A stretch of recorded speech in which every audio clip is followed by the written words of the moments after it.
Who doesn't love donuts? Exactly. That's why today, we're gonna make them. Let's get into it.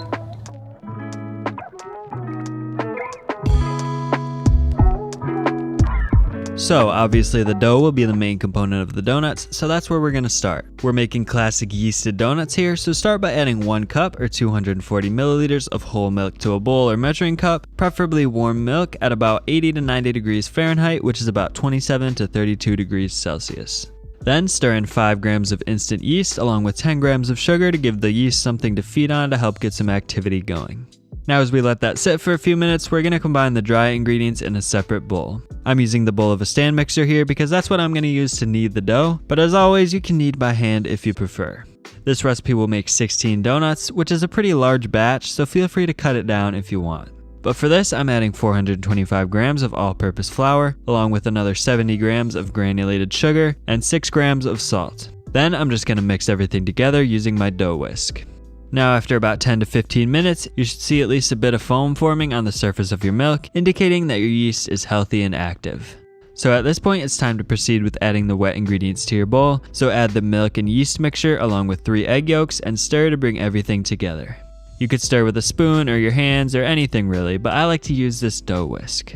And a nice little trick when you're working with a sticky dough like this is just to wet your hands slightly before handling it, and that way it won't stick as much.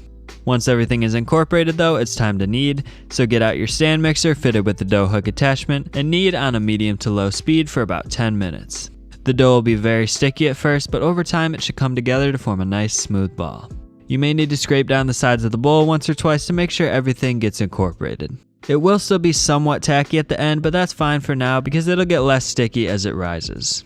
So just transfer it to a lightly oiled container to allow it to rise for about an hour until just doubled in size. I like to use a clear rectangular container like this so I can see exactly when it's doubled. It's not crucial, but I also like to fold the edges over like so, rotating 90 degrees after each turn to develop a bit more tension in the dough. Then just finish it off with a little more oil on top to prevent it from sticking to the sides of the container and allow it to rise until just doubled in size. Like I said, this should take about an hour in a warm environment, but you can even let it rise in a colder environment like the fridge if you want it to rise slower.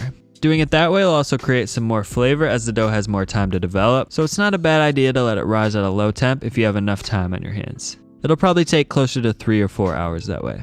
Now while you're waiting for that to rise, it's the perfect time to take a break, maybe make some coffee, and hit the like button on this video and subscribe if you haven't yet. Anyways, after about an hour at room temperature, the dough has just barely doubled in size, which is exactly what I'm looking for. So you'll just want to very lightly flour your work surface and carefully dump the dough out. For now, you'll want to leave the top of the dough unfloured, so you basically got one floured side, which is the bottom of the dough, and one unfloured side, which is the top. This will be useful for helping us to shape the dough, and you'll see why in a minute.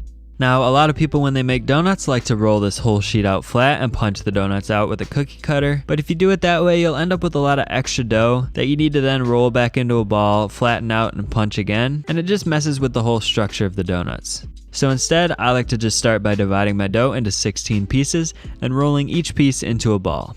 This way, I don't have any leftover dough, and you can even weigh them out if you really want to make sure that they're all the same size. Anyways, once that's done, each piece should have a floured side and a sticky side, so to form them into balls, just roll them around on the surface like this with the sticky side down, and they should form nice little taut balls. As you form them, just transfer them to a floured baking tray, and I like to line it with some parchment paper to further ensure that they don't stick. From this point forward, we don't need the dough to be tacky anymore, so feel free to use plenty of flour.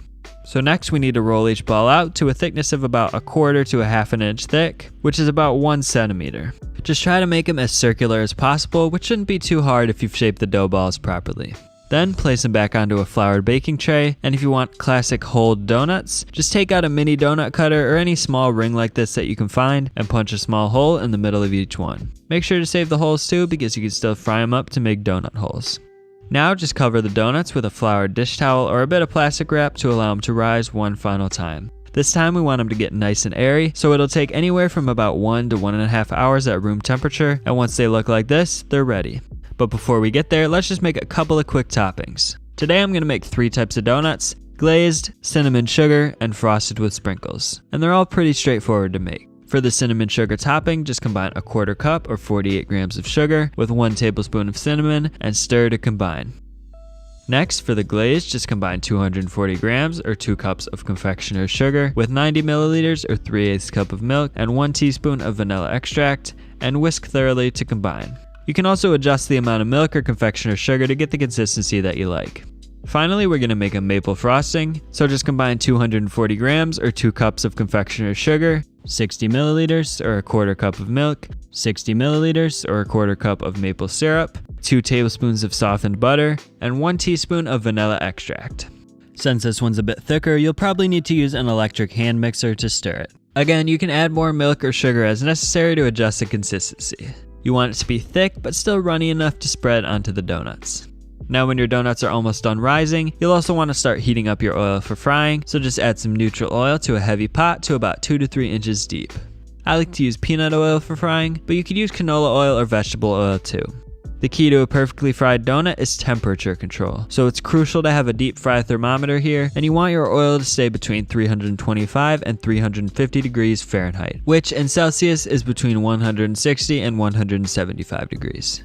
So just let the oil slowly come up to temp over a medium to low heat as the donuts finish rising.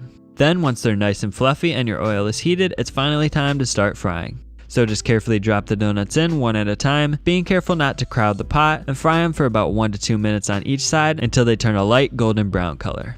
To really get that signature donut flavor, be careful not to fry them too dark. Just a light golden brown like this is perfect. Then remove them onto a wire rack to cool, and repeat in as many batches as necessary. And don't forget about the donut holes. You can fry them up in the same way and just give them a little boop to flip them and make sure they get evenly browned. I'm sure you get the idea by now, so I'm just gonna wait to fry the rest of the donuts until later, and we'll move on with applying the toppings. For the cinnamon sugar donuts, I like to just dump a bit of the cinnamon sugar mixture out onto a plate, then brush the glaze onto the donuts and roll them on the plate, sprinkling them with some extra cinnamon sugar as necessary. For the glazed donuts, just go ahead and dunk them straight into the glaze, and that's it. They'll seem sticky at first, but as they cool, the glaze should harden and look more like what you're used to seeing on a typical glazed donut. Finally, for the frosted donuts, just stir up your maple frosting to make sure it's thin enough to coat the donuts, then dunk one side of each donut into the frosting and immediately sprinkle it with some sprinkles. Obviously, you can use whatever toppings you like, but for today, I wanted to demonstrate some of the classics. It's not too often you get to have fresh, homemade donuts, and to be honest, they're pretty hard to beat, so I definitely recommend that you give it a try.